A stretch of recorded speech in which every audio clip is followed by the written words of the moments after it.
ஜாத கர்மா என்ன? குழந்தை பிறந்தவுடன் செய்ய வேண்டிய சடங்கு. குழந்தை பிறந்தவுடன் அதை எப்படி வரவேற்கிறோம் தெரியுமா? அது ஒரு சாதாரண விஷயம் இல்லை. அதற்கே ஒரு புனித சம்ஸ்காரம் இருக்கு. அதுதான் ஜாத கர்மா. வணக்கம். இன்று நாம் பார்க்க போகிறது ஜாத கர்மா என்றால் என்ன? குழந்தை பிறந்த உடனே செய்யப்படும் முதல் சடங்கு. ஜாத கர்மானா என்னன்னு சொன்னால், புதிதாக பிறந்த குழந்தையை அன்போடும் ஆசீர்வாதத்தோடும் இந்த உலகில் வரவேற்பது. குழந்தைக்கு நல்ல வாழ்க்கை, ஆரோக்கியம், ஆன்மீக பாதுகாப்பு வேண்டி செய்யப்படும் சடங்கு. ஏன் இது முக்கியம்? குழந்தை பிறக்கும் அந்த முதல் நிமிடங்கள் மிகவும் சென்சிட்டிவ்.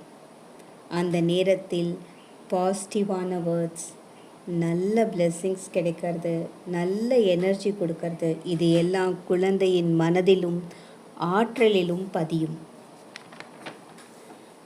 அதனால்தான் இந்த ஜாத கர்மா சம்ஸ்காரம் மிகவும் முக்கியம். பழமையான முறையில் தந்தை மந்திரம் சொல்வார், தேன் அல்லது நெய் தொட்டு கொடுப்பார். ஆனால் இப்போ மாடர்ன் லைஃப்பில் ஒரு சிம்பிள் ப்ரேயர், குழந்தைக்கு நல்ல வார்த்தைகள், அன்பான வரவேற்பு. இது ஒரு ரிச்சுவல் மட்டுமல்ல, வெல்கம் எனர்ஜி. ஒரு ஆன்மா இந்த உலகில் வந்திருக்கிறது, அதை மதித்து வரவேற்கும் ஓர் தருணம். ஜாத கர்மா என்பது குழந்தையின் வாழ்க்கையின் முதல் ஆசீர்வாதம். இந்த பதிவு மிகவும் பயனுள்ளதாக இருக்கும். அடுத்த ஒரு சம்ஸ்காரத்துடன் சந்திக்கிறேன். நன்றி, வணக்கம்.